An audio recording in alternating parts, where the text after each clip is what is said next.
Vaya, vaya, vaya, amigos. El tema que vamos a abordar en esta mesa de investigación contra Línea Sin Censura TV seguramente no va a agradar mucho que digamos a los ministros de la Suprema Corte de Justicia de la Nación. Y debo de decirlo antes de saludar a Nancy Flores, corresponsal de la revista Contralínea, que no me sorprende lo que destapa Nancy en esta edición, la más reciente de la revista Contralínea. Dos ministros de la Suprema Corte de Justicia de la Nación forman parte de una asociación civil que litiga contra el gobierno de Andrés Manuel López Obrador, descarados totalmente. En lo que podría representar un conflicto de interés, dos ministros de la Suprema Corte forman parte del Instituto Mexicano del Amparo, asociación civil que litiga contra el gobierno de Andrés Manuel López Obrador. Se trata de Luis María Aguilar, el que quería destituirlo hace unos días, y Alberto Pérez Dayán. Dicha asociación civil fomenta los juicios contra los libros de texto gratuitos. Además, se manifestó por la destitución de la ministra Esquivel, presentó un recurso para ser amiga de la Corte en la acción de inconstitucionalidad para que los juzgadores ganen más que el primer mandatario y se pronunció contra las reformas a las industrias eléctrica y minera. Su titular incluso escribió un ensayo en el que sugiere imputar cargos penales a Andrés Manuel López Obrador y buscar destituirlo cuando jueces, magistrados o ministros ordenen liberar delincuentes y los funcionarios federales desacaten esas instrucciones. Por lo que le acabo de leer, que es parte de lo que publica Nancy, es que le digo que no me sorprende por los personajes.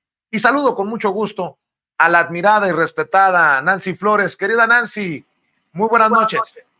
Buenas noches, Vicente. Buenas noches a la audiencia. Y sí, pues con este tema que hay que estar revisando todo lo que está haciendo la Suprema Corte de Justicia de la Nación y en general el Poder Judicial Federal, porque pues parece ya están más que descarados, rayando en el cinismo.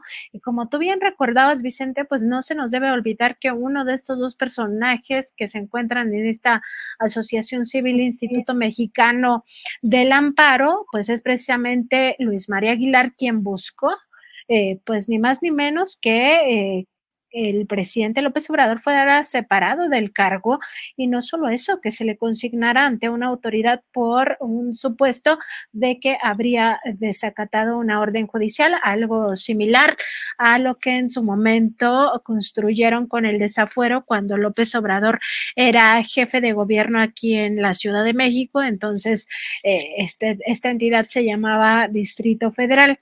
Y Vicente, pues es que no sorprende el hecho de que estén litigando contra el gobierno, pero sí sorprende que utilicen muchos mecanismos para hacerlo, incluyendo la propia Suprema Corte de Justicia de la Nación. Es un descaro total y bien lo mencionas al inicio de esta entrega que publicas en la revista Contralínea, podría significar un conflicto de interés. No puede ser posible que los ministros formen parte activa de esta asociación civil que busca básicamente tumbar el golpe contra Andrés Manuel López Obrador. Leo que en el Instituto Mexicano del Amparo, el ministro Pérez Dayán figura como integrante del consejo directivo con el carácter de vocal. Y por su parte, Luis María Aguilar es miembro permanente honorario de esta asociación civil que litiga contra el gobierno federal. Pues vaya joyitas, qué chuladas, mi querida Nancy. Y fíjate, Vicente, uno de los primeros ejemplos que pongo a lo largo de este reportaje tiene que ver con toda la controversia generada en el caso de los libros de texto gratuitos, porque, bueno, hay que recordarlo, en días pasados, apenas unas semanas, inició toda esta campaña político, mediática, legaloide en contra de estos materiales educativos, con lo cual pues buscaban que no se hiciera la distribución a nivel nacional y con ello colapsar el sistema educativo bajo una misma consigna que ha sido la de siempre de estos opositores, que es echarle la culpa al gobierno de López Obrador y generar al mismo tiempo pues un gran desgaste para el gobierno, pero sobre todo angustia, pues esta circunstancia de sentirse pues agobiadas las familias, ¿no? Porque no entregan los materiales educativos a sus hijos, a sus hijas, y todo esto pues derivar en un, digamos, en una efervescencia social que pudiera sacar a la calle a las personas. Me lo estoy, digamos, imaginando con base en otras experiencias que hemos tenido antes de cómo hacen este calentamiento de calle, que es una de las fases del llamado golpe blando. Y estos libros de texto gratuitos pues conectan directamente con uno de estos dos ministros, que es Luis María Aguilar, quien pues además de buscar destituir al presidente y consignarlo, pues también otorgó de forma fast track esas dos suspensiones en controversias constitucionales a favor de los gobiernos de Coahuila y de Chihuahua. Y con ello, en estas dos entidades, pues se canceló la distribución de los libros de texto gratuitos. ¿Esto qué significa? Pues significa que están en la misma tónica, tanto la asociación civil como el propio criterio que aplica dentro de la Corte el ministro Luis María Aguilar. En el caso de la Asociación Civil Instituto Mexicano del Amparo, pues ellos ponen a disposición de cualquier persona que entre a su página de internet un formato que solo hay que llenarle ciertos datos como tu nombre, así un formato muy sencillo donde nada más le pones tu nombre y ya vas y lo presentas. O sea, te ahorras, digamos, el gasto de, y lo estamos viendo en pantalla, el gasto de contratar un abogado. Y esto lo que promueve justamente, Vicente, es que esté una circunstancia de juicios masivos. O sea, lo que ellos quisieran es que la mayoría de la población vaya con estos juicios y con ello se colapse una política pública tan importante como la de los libros de texto gratuitos. Ese es el fondo. Y pues también en esta revisión que hice para este trabajo, hay que decirlo, el propio Instituto Mexicano del Amparo también ya había hecho un ensayo muy similar a este dictamen que iba a presentar el ministro Luis María Aguilar contra el presidente de la República para destituirlo y consignarlo, pero en aquel momento, cuando este directivo del Instituto Mexicano del Amparo, que es el presidente y un hombre pues muy cercano, como se puede observar, a la Suprema Corte de Justicia de la Nación, de nombre Arriaga Becerra, Hugo Alberto Arriaga Becerra, pues pidió no solo que se le destituyera, sino además que se le fincaran responsabilidades de carácter penal, atribuyéndole o tratándole de cuadrar delitos penales de corrupción por los cuales al presidente se le pudiera imputar penas hasta de 8 años de cárcel.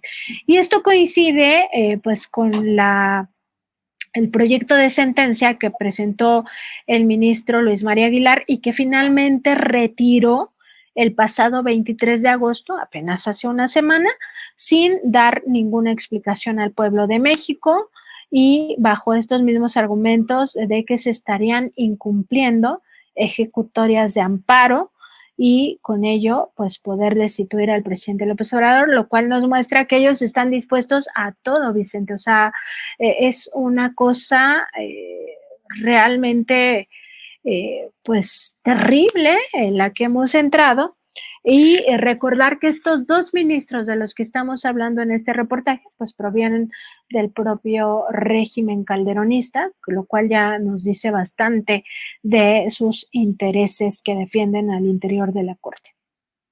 Bueno, estabas hablando de este señor Hugo Alberto Arriaga Becerra, presidente del Instituto Mexicano del Amparo, que desde su posición el 30 de noviembre de 2022 presenta este ensayo jurídico que se llama Responsabilidad Penal del Presidente de la República por ordenar que se ignoren las decisiones de los jueces, en el que sugiere que a López Obrador se le pueden encuadrar delitos de corrupción que lo lleven a la cárcel hasta por 8 años y que su detención podría ser ejecutada incluso por las Fuerzas Armadas. Las autoridades civiles y militares estarán obligadas a brindar el auxilio necesario al órgano jurisdiccional de amparo, escribió este señor. Según el jurista, López Obrador incurriría en esos delitos por haber ordenado a sus subordinados en su conferencia del 25 de noviembre del año pasado desobedecer los mandatos de los jueces cuando se pretenda liberar a delincuentes. Ello porque instruyó a los funcionarios para que contraargumenten las resoluciones de los juzgadores respondiendo por escrito a las órdenes de liberación con el argumento de que ellos tienen otros datos sobre los cargos o procesos que se siguen contra el acusado y así evitar que salga de la cárcel. No, entonces creo, haciendo referencia, a ver si recuerdo bien, a una conferencia de prensa en el Senado, el senador de Puebla, de Morena, Armenta, decía que si continúan con estos esfuerzos golpistas, los ministros podrían ser incluso declarados traidores a la patria. Bueno, yo creo que ya podemos, bueno, es mi opinión, Nancy, decirles ministros golpistas, porque lo que buscan es eso, tumbar al presidente que fue electo democráticamente en las urnas y por más de 30 millones de personas. O sea, simple y sencillamente no le encuentro otra lógica, otro sentido, Nancy. Pues fíjate, Vicente, que este es un ejemplo de cómo litigan contra un proyecto de nación, que es el proyecto que encabeza el presidente López Obrador. Y si eso no es golpista, pues que los ministros y ministras que lo hacen, porque no son los únicos estos dos, sino que oscilan entre 8 y 9, dependiendo de cómo vaya el viento, que están haciendo esto, pues que nos digan qué es. O sea, si esto no es un comportamiento golpista de lo que se conoce como guerra legaloide o guerra jurídica o guerra judicial, y con el anglicismo de lawfare se le ubica como una parte esencial del llamado golpe de Estado blando, pues al final no sabemos entonces qué sería esta circunstancia. Pero el hecho de lo que sí podemos ya determinar es que hay un posible conflicto de interés porque esta asociación civil abiertamente sí está en las estrategias legaloides que en su momento hemos visto aplican otros grupos de intereses creados, como es el grupo de Claudio X González Guajardo, Gustavo de Hoyos, otro calderonista que es el exsecretario de Gobernación Fernando Gómez Mundurueta, en esa organización civil Consejo Nacional de Litigio Estratégico. Pues esta otra, que se llama Instituto Mexicano del Amparo, pues es prácticamente lo mismo, se dedica casi a lo mismo. El propio Consejo Nacional de Litigio Estratégico, asociación civil ligada a Claudio X, también hace públicos estos formatos para que la gente los descargue y nada más los llene y los presente masivamente como juicios de amparo. El tema aquí, la diferencia, es que mientras ahí hay ex servidores públicos, como Fernando Gómez Montt, que no es cualquier cosa, fue secretario de Gobernación, entre otros personajes ligados a estos grupos de poder político, como Lía Limón, que también milita en esa otra asociación civil.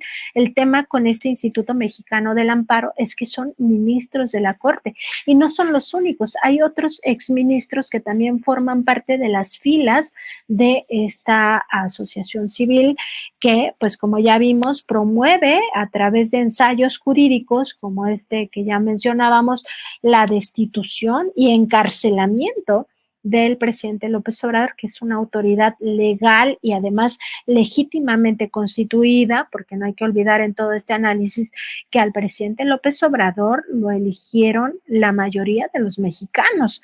30 millones salieron a las urnas en 2018 para entregarle un voto de confianza a López Obrador. No está ahí por la gracia de algún empresario o porque lo eligió la cúpula de las grandes corporaciones. Está ahí porque el pueblo de México dijo ya basta de fraudes electorales, basta de todo esto y porque también habían tratado tan mal a Peña Nieto en eso de que se conoce ya que lo convirtieron en el payaso de las cachetadas, que él no se prestó a un fraude electoral, ¿no? Entonces, no hay que olvidar eso a la hora de analizar y decir que están dispuestos a incluso promover esta visión y que esta visión comulga perfectamente con ella el ministro Luis María Aguilar, por lo menos. Hubiéramos visto qué pasaba en el caso de que la segunda sala de la Suprema Corte pues estuviera revisando esta circunstancia como estaba agendada el martes pasado. Hubiéramos visto cómo se comportaba esa sala, que a todas luces sistemáticamente vota en contra de los proyectos o del proyecto de nación de la Cuarta Transformación, sistemáticamente, porque ahí nada más, si no me equivoco, solo están Yasmín Esquivel y Loretta Ortiz, que son las dos únicas ministras dentro de la Corte que tienen una posición firme en torno a la Cuarta Transformación. Y firme también es un decir, porque a veces la ministra Loretta Ortiz también vota ahí de una forma cuestionable, ¿no?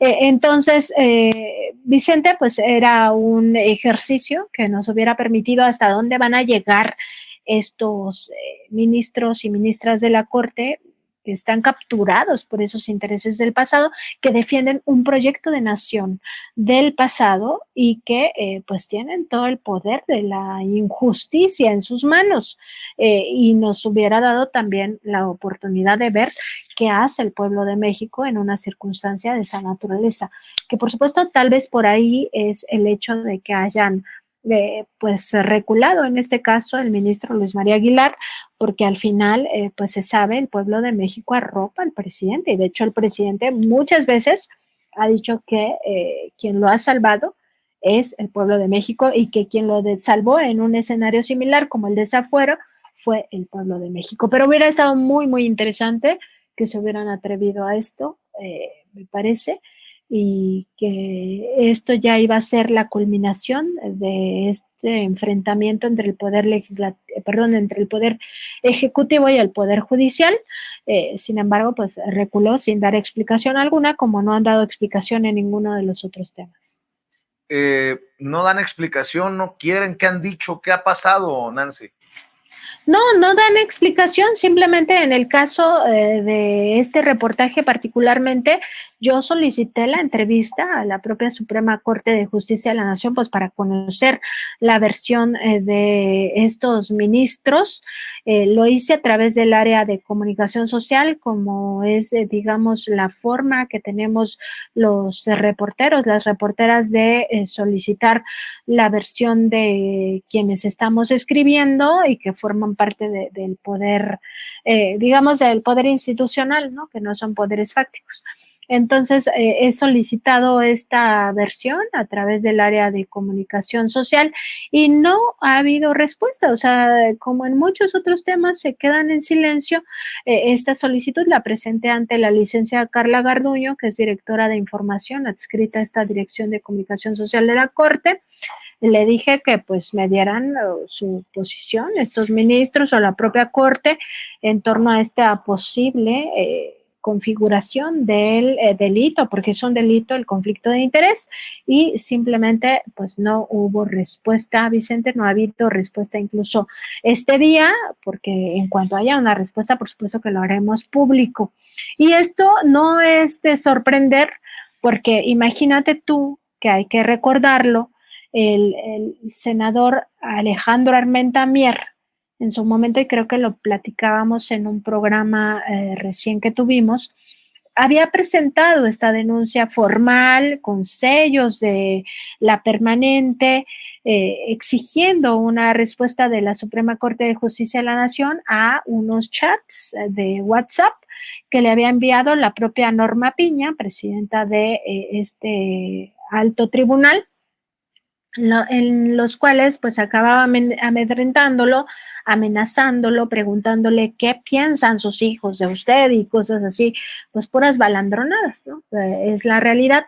Le hacen esta solicitud y lo que hace la ministra es, en una carta sin formato, enviada a través de comunicación social, se entendería que entonces debía venir con sellos de la Corte, contesta, pero la manda a los medios, no la manda ni siquiera al senador, que además era el presidente, o sigue siendo el presidente de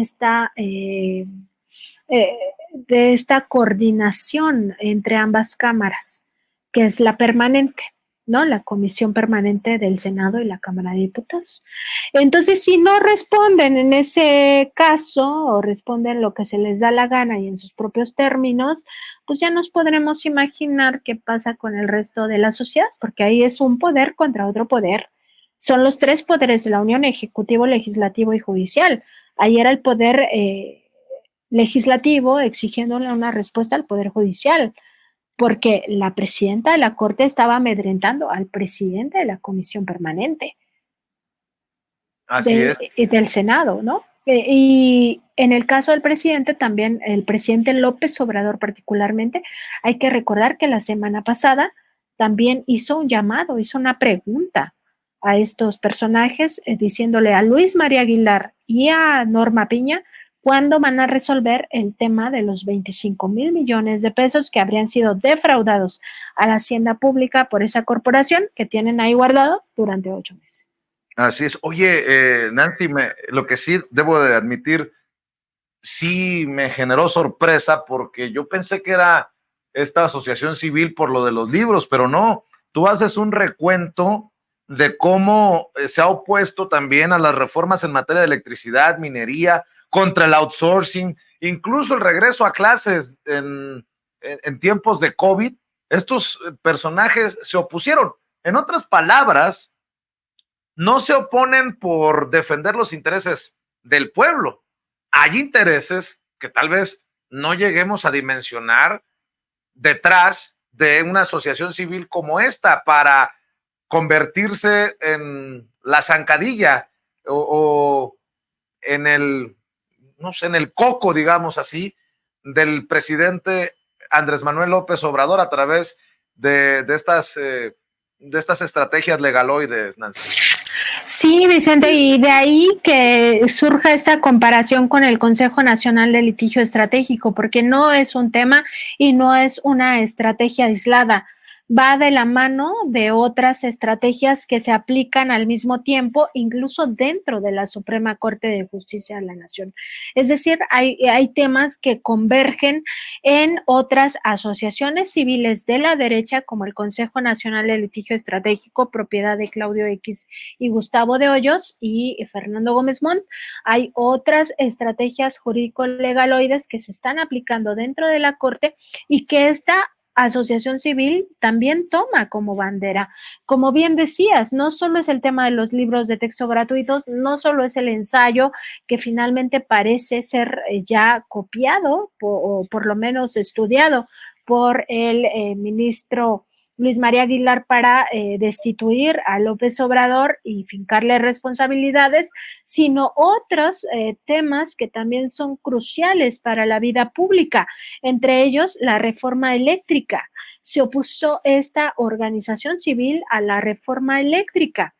Y finalmente, ya lo sabemos porque la historia nos lo dice, la Suprema Corte de Justicia de la Nación acabó oponiéndose a eso. También estuvo presente en todo el tema de el salario. Hay que recordar que una de las grandes faltas de los ministros y ministras de la Corte y en sí del Poder Judicial de la Federación ante la Constitución, pues es precisamente acatar esta disposición de que ningún servidor público gane más que el presidente. Bueno, pues en toda esta discusión que finalmente la Corte emitió una resolución que además la hizo digamos, ese fallo o ese dictamen lo construyó otro de los ministros que está con este Instituto Mexicano del Amparo, que es precisamente Alberto Pérez Dayán. Pues en ese caso la Corte falló porque ellos sigan ganando la millonada. Son 700,000 millones de pesos, 700,000 pesos mensuales los que se embolsan. Son varios millones de pesos al año. Y tienen además todas estas otras canonjías, porque eso puede ser salarios y algunas prebendas mensuales, pero además tienen su seguro de gastos médicos mayores, tienen todo el tema de eh, los beneficios, ¿no? Como por ejemplo, que se les dan los celulares para ellos y para sus familias, que sus familias viajan al extranjero con los gastos pagados. Y por cierto, Pérez Dayán viajó a Las Vegas recientemente. Tengo una foto, Vicente, ahorita se las voy a mandar, donde él está en un vuelo de regreso de Las Vegas a México. ¿Quién pagó? ¿También la corte? Bueno, esa es una pregunta que queda ahí en el aire. Pero a sus familias les pagan viajes al extranjero, se les paga pues todos los seguros, que no solo es el de gastos médicos mayores, sino el seguro de vida, en fin, todo eso a cargo del erario, y además la remodelación de sus mansiones. O sea, ¿cómo el pueblo de México va a seguir sosteniendo eso? Bueno, pues este Instituto Mexicano del Amparo no solo estuvo en contra, sino que promovió un amicus curiae, que es esta forma o esta figura de volverse las asociaciones civiles o personas interesadas en ciertos temas, en volverse lo que se conoce como amigos de la Corte. En este caso, la asociación civil buscó ser amiga de la Corte para litigar este tema y que los servidores públicos del Poder Ejecutivo, Legislativo y Judicial siguieran ganando más que el presidente, porque consideraban que era lesivo para sus derechos laborales que les quitaran todo esto.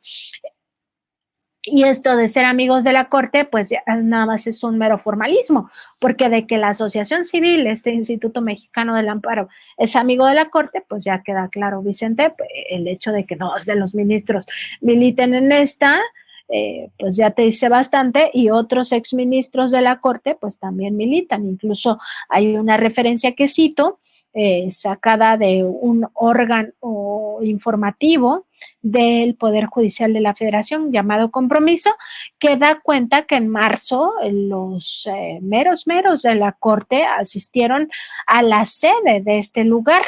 Estuvieron presentes en aquel momento el presidente de la Corte, Guillermo Ortiz Mayagoitia, así como los ministros Margarita Luna Ramos, que Margarita Luna Ramos también está inscrita a esta asociación civil, milita en ella, y también estuvieron presentes Mariano Azuela Huitrón y José de Jesús Gudiño Pelayo. En aquel momento, marzo de 2009, Luis María Aguilar todavía no era ministro de la Corte, pero estuvo ahí como consejero de la Judicatura Federal, estuvo presente también en aquella ocasión, nada más para que nos demos una idea cómo esta organización ha estado pues de la mano prácticamente de la Suprema Corte de Justicia de la Nación durante todo este tiempo, y por primera vez, porque no hay ningún antecedente en el sexenio de Peña Nieto ni tampoco en el sexenio de Felipe Calderón, donde se opusieran a las políticas públicas de manera sistemática.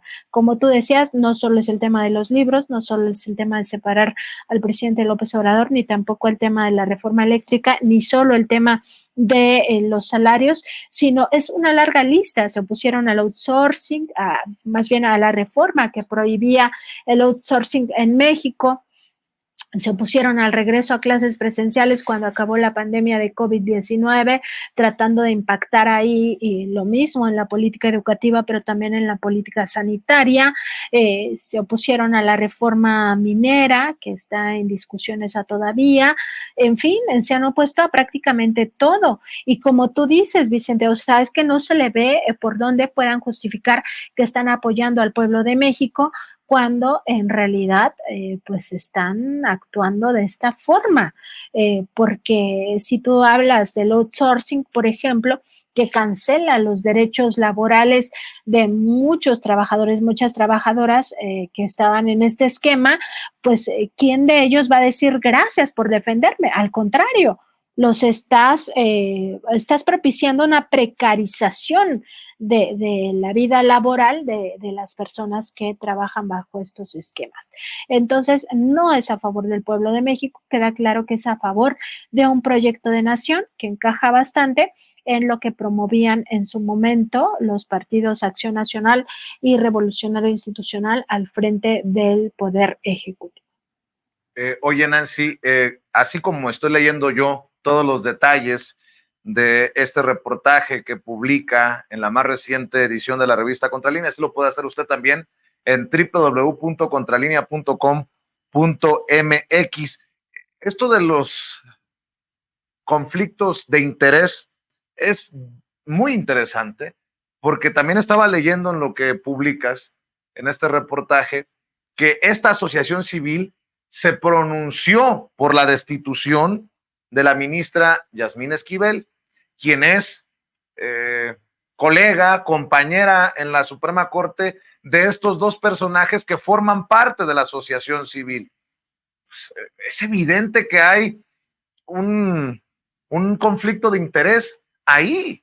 O sea, si están pidiendo la destitución de una ministra que puede ser de visión contraria a, no, que es de visión contraria a la de estos personajes, pues más claro ni el agua, Nancy.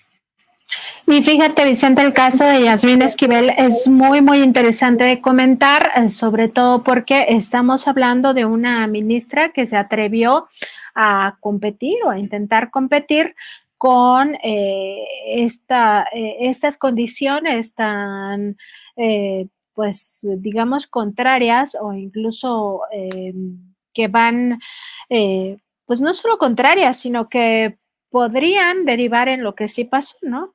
Esta ministra Yasmín Esquivel compitió por ser la presidenta de la Suprema Corte de Justicia de la Nación y ese fue su gran pecado.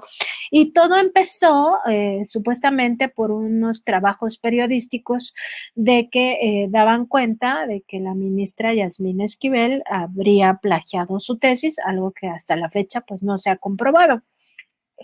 No, la UNAM pues tampoco fue clara en eso, le ha echado la culpa a otros amparos de la ministra, donde ella ha pedido que se le dé oportunidad de defenderse, en fin, de que no se filtre más esta información.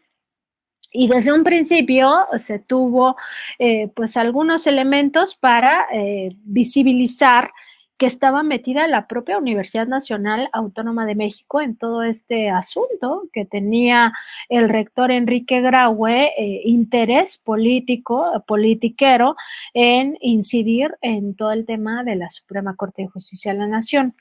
Entonces, bueno, a Yasmín Esquivel se le ocurre participar en ese proceso, de un poco, supongo que en una forma bastante inocente, no sabía a lo que se iba a enfrentar, y resulta que dos de sus colegas, porque siempre se dijo así como que prácticamente los ministros y ministras no estaban involucrándose en ese tema, ¿no? Todo fue desde los medios y desde la academia, que desde dentro de la Corte nadie operó eso, pero ahora sabemos que por lo menos dos de los ministros de la Corte estaban ligados a una asociación civil que sí operó eso, que estuvo constantemente metida en el tema de Yasmín Esquivel, incluso promoviendo la destitución de Yasmín Esquivel como ministra. O sea, no solo era destruirle la vida, con un propósito ya muy perverso, ¿no? De una campaña mediática terrible. Aquí, pues, evidentemente no estamos defendiendo a nadie. Si la ministra plagió su tesis, pues que obtenga la sanción que merece.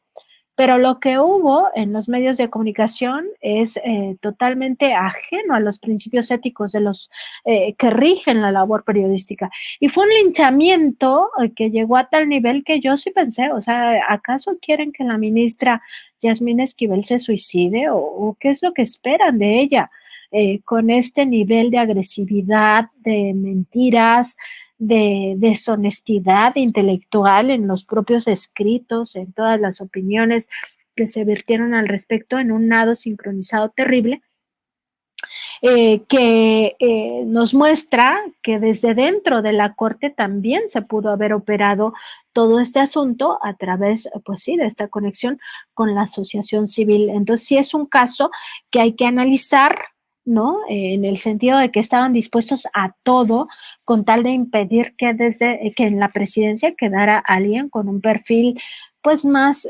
afín a un proyecto de nación que ve por el bien de los pobres, de las mayorías, que incluso busca generar justicia, ¿no? Y no lo que teníamos en el pasado, pero finalmente se dieron las condiciones incluso para que quedara un calderonista en la presidencia de la Corte. Lo que pasa es que no les alcanzó, pero querían, y no sé si te acuerdas, Vicente, que eso lo denuncié en la conferencia matutina del presidente López Obrador, querían que quedara alguien que estuvo en el Servicio de Administración Tributaria y que había perdonado impuestos por miles de millones de pesos a los grandes contribuyentes. Y en ese sentido, me parece muy claro de cómo cada vez pues se puede ir sabiendo más cómo estuvo ese cochinero y quiénes son todos los que participaron en ese andamiaje para descarrilar totalmente la candidatura de Yasmín Esquivel. Y como te digo, a la fecha, pues todavía no se demuestra de forma fehaciente que ella haya, plagiado su tesis o incurrido en estas prácticas también deleznables, ¿no? Eh, de muchos personajes que en realidad no toman en serio su educación pública, pero que también no es un hecho aislado, o sea, pareciera que es un hecho aislado cuando en realidad se trataba de temas que son muy frecuentes en la universidad, porque también hay que decirlo, la UNAM, pues si realmente quisiera acabar con estas prácticas corruptas, donde también se mueve mucho dinero, pues debería de estar investigando a todas las tesis que han sido plagiadas y no solo a una. O sea, porque todo esto en realidad de lo que nos habla es de una universidad pública que ha sido incapaz de buscar mecanismos sanos para que sus estudiantes se gradúen. Si todo esto del mercado de las tesis ya se sabía desde hacía muchísimo tiempo y a la UNAM nunca le ha importado y tampoco tomó esto como una oportunidad para sanear eso otro que le genera ingresos. Oye, Nancy, y ya de plano, la corte contra López Obrador, y no solo por lo que estás exhibiendo en este reportaje especial, ni por lo que hemos hablado en los últimos, en las últimas mesas de investigación contra Líneas Sin Censura TV, sino por lo que confirma el presidente en la mañanera. Esta incorporación a la corte de Ricardo Márquez Blas, el nuevo coordinador de fortalecimiento institucional de la Suprema Corte de Justicia de la Nación, quien fuera uno de los brazos derechos, si me permiten esa expresión, de Genaro García Luna, el que está en el bote, el que está tras las rejas esperando a ser sentenciado por haber pactado con el narco cuando era super policía de Calderón y desde Fox. Estoy leyendo un tuit de Jesús Ramírez Cuevas, vocero del presidente, que dice que este personaje va a ganar más que el presidente de la República con un sueldo de 174,504 pesos más prestaciones, seguro médico privado, seguro de separación y otros apoyos. Y ahí están los documentos que está publicando en este tuit Jesús Ramírez Cuevas y que pues también se abordaron en la mañanera. O sea, ya más claro, ni el agua, Nancy, a ver, nosotros es un decir. En general, los que estamos por la transformación y por la justicia, hemos exhibido a este personaje, Genaro García Luna. ¿Cómo es posible que la Corte, entendiendo que es un caso insignia de la lucha contra la corrupción o de lo que se puede pervertir desde el poder, jalen a gente que estuvo en ese círculo criminal de Genaro García Luna, Nancy? Por eso digo que ahora sí, fuera máscaras y van con todo. Y van con todo, además en una alianza muy peculiar, Vicente, con personajes que están ligados al calderonato.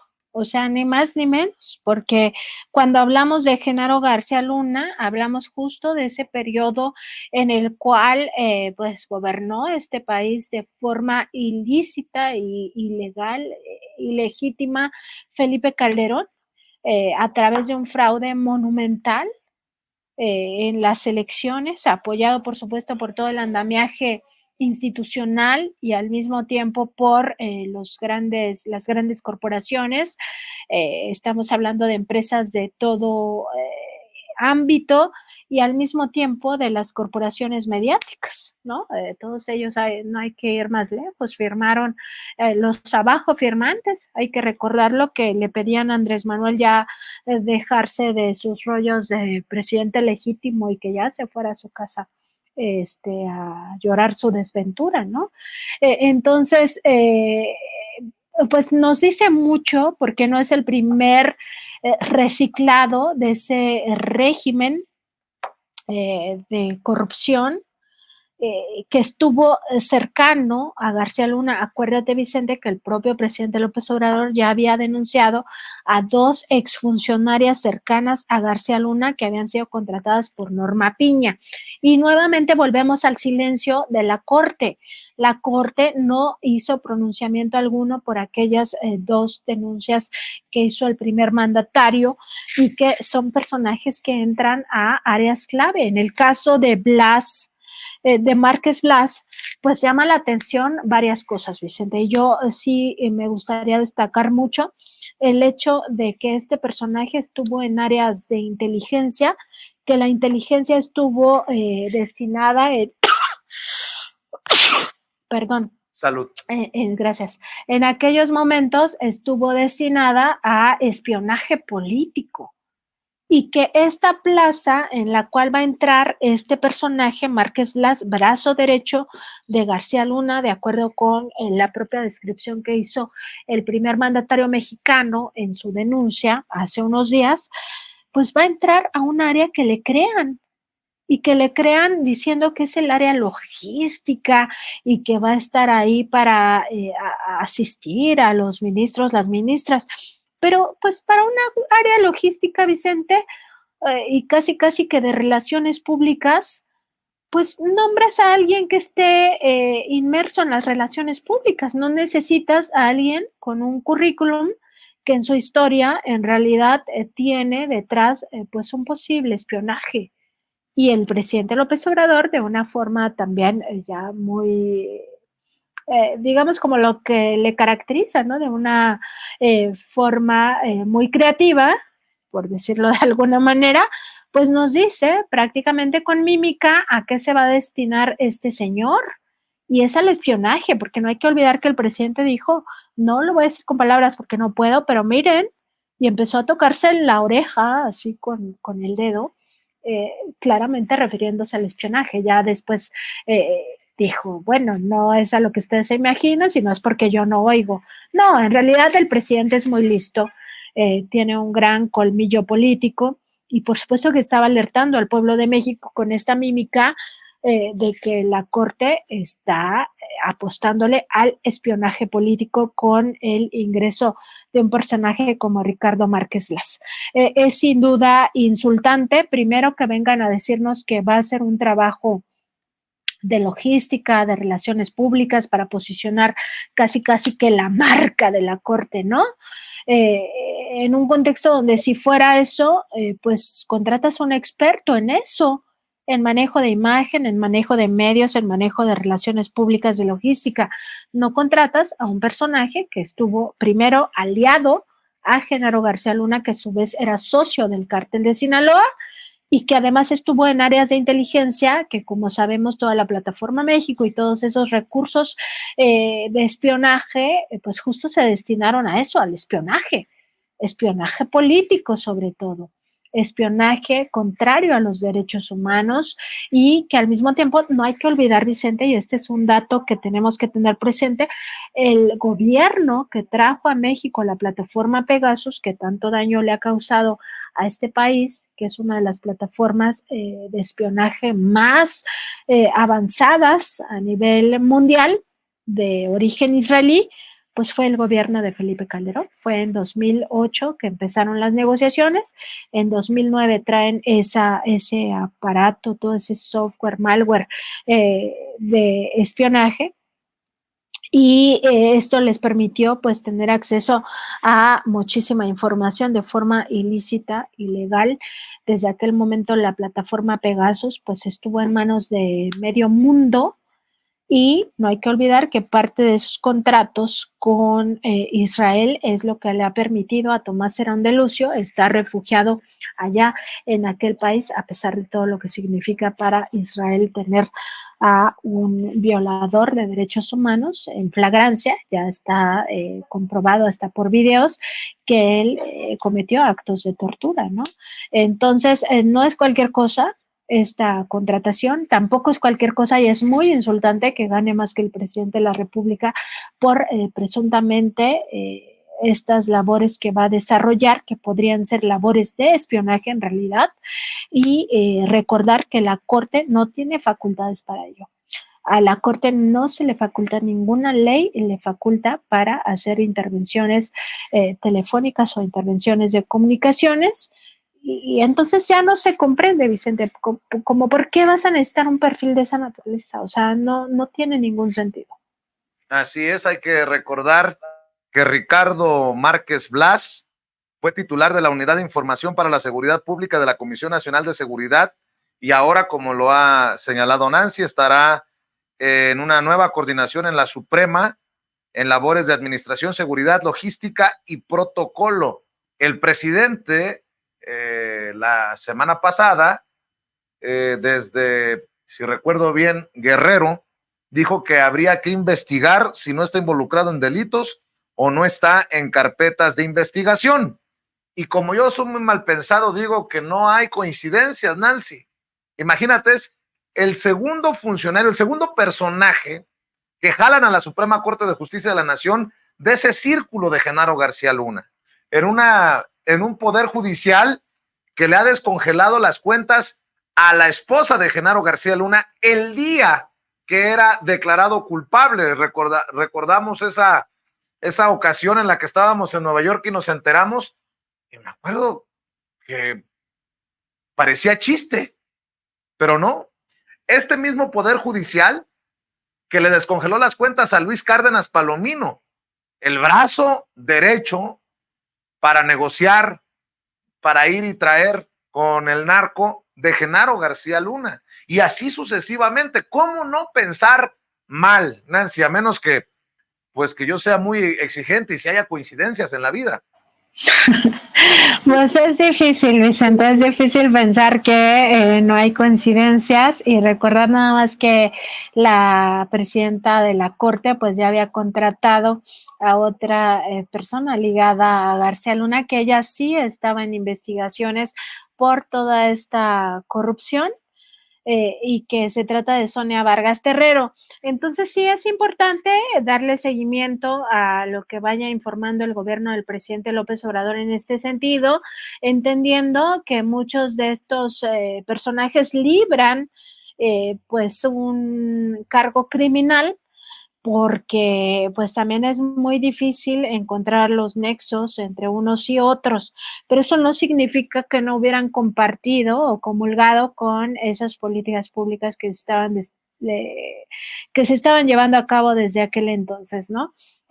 Y me parece aquí que sobre todo los cargos de seguridad pública, pues todos formaron parte de ese entramado institucional que finalmente permitió que se estuviera violando de manera sistemática los derechos humanos, que se posibilitara al propio cártel de Sinaloa que estuviera presente en operativos sus integrantes, que le dedicaban o le daban chance también, Vicente, no hay que olvidarlo, de manejar el aeropuerto de la Ciudad de México a sus anchas para que ahí aterrizaran los cargamentos de cocaína, y todo lo que nos enteramos, estuvimos ahí presentes, Vicente, incluso no sé si te acuerdas, pero hasta salimos en uno de los dibujitos de la dibujante de la Corte, exactamente uno de esos dibujitos, justamente salimos ahí los dos, porque pues estábamos ahí cubriendo el juicio, y ahí salieron muchas evidencias de todo lo que hizo, todas las corruptelas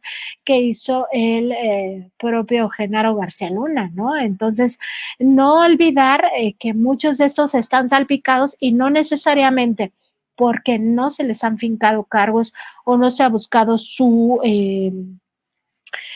su orden de aprehensión o no estén ni siquiera nombrados en esos expedientes, significa que están a salvo. Por supuesto que participaron, Vicente, y seguramente tienen algún tipo de responsabilidad. Lo que pasa es que cuadrarles la responsabilidad, o más bien tener los elementos para fincarles una responsabilidad, es difícil, porque también las leyes, hay que recordarlo, se hicieron a modo.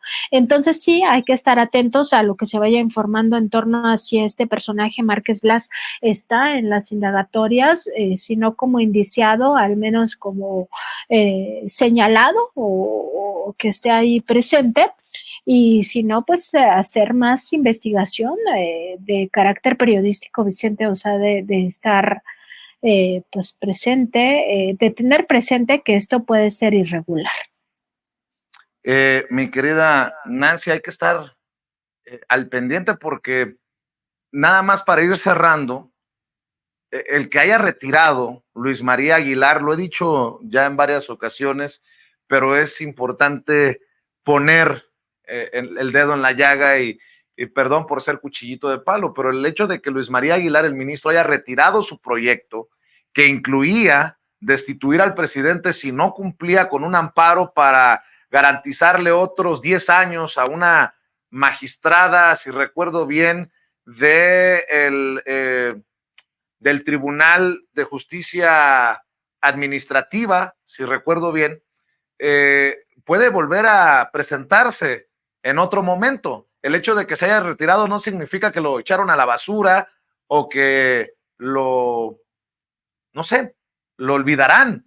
Y así como está el merequetengue político, casi puedo firmar que en algún momento buscarán pegarle al presidente Andrés Manuel López Obrador, porque ahora se entiende con claridad, luego de que analizamos contigo lo que publicas en este reportaje especial en la revista Contralínea. Estos personajes están ligados a una asociación civil cuyo presidente sí quiere ver en la cárcel al presidente Andrés Manuel López Obrador, Nancy.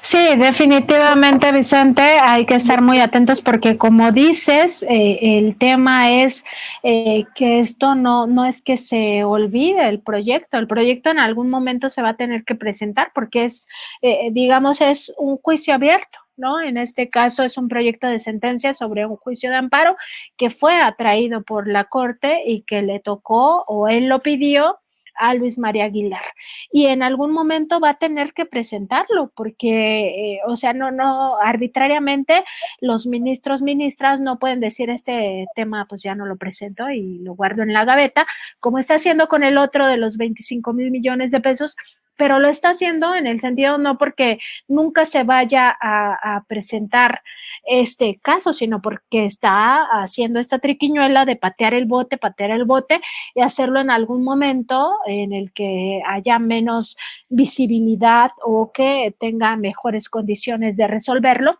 que es justamente en un momento donde ya haya concluido el gobierno del presidente López Obrador. Este tipo de decisiones no solo se toman en la Corte, se toman en muchísimas otras áreas de ir pateando el bote, ¿no? Así los propios empresarios que deben impuestos se la pasan pateando el bote para decir, pues ya casi se va el presidente López Obrador, ¿no? Hay que aguantar otro poquito. Eso significa que en algún momento lo va a presentar y aunque este personaje, como ya vimos en el otro caso de ese caso también es fiscal, se dio a conocer en la conferencia matutina por el procurador fiscal de la Federación y decían que era el tío de Luis Cárdenas Palomino, beneficiario de de que se le quitara la posibilidad de pagar impuestos, lo cual traería en cascada otros amparos de otros empresarios y va a ser muy perjudicial para el erario de la nación. Si no recuerdo mal, era Gustavo Cárdenas, el empresario. Pues en ese caso, en este otro caso, ahí él cambió su proyecto, ¿no? Pudiera ser el punto que ya muy visibilizado el tema cambiara su proyecto, pero el tema es por qué lo presentó bajo esos términos. y que estaba dispuesto a llegar a ese momento. Entonces puede ser que llegue a ese momento en en alguna otra fecha que no sea tan visible. Y recordar, Vicente, que esto de las fechas sí lo utilizan, y lo utilizan con más frecuencia de lo que pensamos. En el tema del FOBAPROA, que quizá la gente diga, bueno, pero eso fue hace mucho tiempo, lo presentaron un 12 de diciembre, precisamente aprovechando que muchos mexicanos, muchas mexicanas, que aunque no sean católicos, creen en la Virgen de Guadalupe, estaban en la celebración de la Virgen de Guadalupe. Y más recientemente, ya en un caso que nos atañe aquí en Contralínea, hay que recordar que el INAI, cuando quiso imponernos una sanción cuando quiso notificarnos que estábamos siendo parte de un juicio para favorecer a mexicanos contra la corrupción e impunidad y que nunca más se conocieran estas facturas de que les paga el gobierno de Estados Unidos, nos entregaron el papel, el requerimiento, un 15 de septiembre, en la tarde, cuando ya todos nos íbamos preparando para la fiesta y todo este rollo. Entonces, muy frecuentemente, es lo que quiero decir, se utilizan este tipo de fechas en las que estamos en otro tema, que estamos celebrando a la patria, o estamos celebrando el Día de Muertos, o estamos celebrando a la Virgen de Guadalupe, o celebrando cualquier cosa. O que no se nos olvide que hasta el Mundial de Fútbol en ocasiones han utilizado y los juegos de la selección, ¿no? Exactamente, tienes toda la razón. En muchos momentos que son de euforia nacional, cuando gana la selección, ahí nos meten las reformas estructurales. No olvidar todo lo que pasó. Creo que, y si recuerdo bien, fue la reforma educativa en tiempos de Peña Nieto la que se movió mientras había un partido de la selección en el Mundial de Fútbol. Si recuerdo bien, querida Nancy.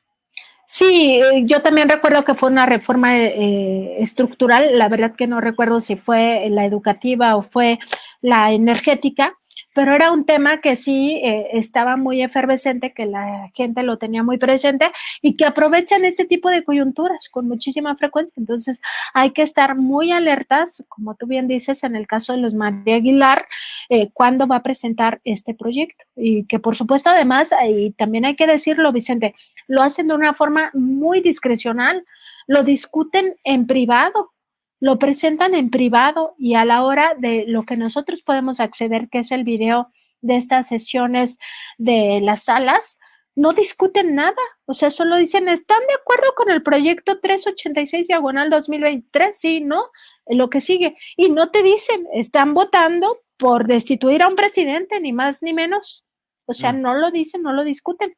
En el caso de cuando retira este proyecto, no se da ninguna explicación, solo dicen, en el caso del ministro Luis María Aguilar, se retira su proyecto. Y ya, esa es toda la explicación que le dan al pueblo de México. La verdad es que es insultante cómo se maneja esta Suprema Corte de Justicia de la Nación, que urge una reforma al Poder Judicial de la Federación, que urge que sean los mexicanos los que elijan a los integrantes de este máximo tribunal, y si nos equivocamos, pues es nuestro error, y todos lo comprendemos como un error colectivo, pero que no siga siendo un poder que está al margen del pueblo de México, un poder que está al margen de la justicia, porque lo que menos se genera en la Corte es justicia, y de un poder capturado básicamente por un proyecto de nación contrario a los intereses colectivos. Eso ya no, Vicente, y aquí nada más recordar que el plan C es justamente tener mayoría calificada en Senado y en Cámara de Diputados para que sea el propio presidente de la República, un mes antes de que acabe su gobierno, el que encabece esta reforma profunda al Poder Judicial. No sabemos quién va a llegar a la presidencia de la República, pero lo que sí sabemos es que el presidente López Obrador no traicionaría en este tema al pueblo de México, y él sí presentaría una reforma de gran calado al Poder Judicial que urge, totalmente urge. Entonces es necesario el plan C que llegue a buen término. Así es, querida Nancy, cerremos invitando a esta audiencia diferente e inteligente de las mesas de investigación contra Línea Sin Censura TV para que respalden los esfuerzos desde la trinchera Contralínea.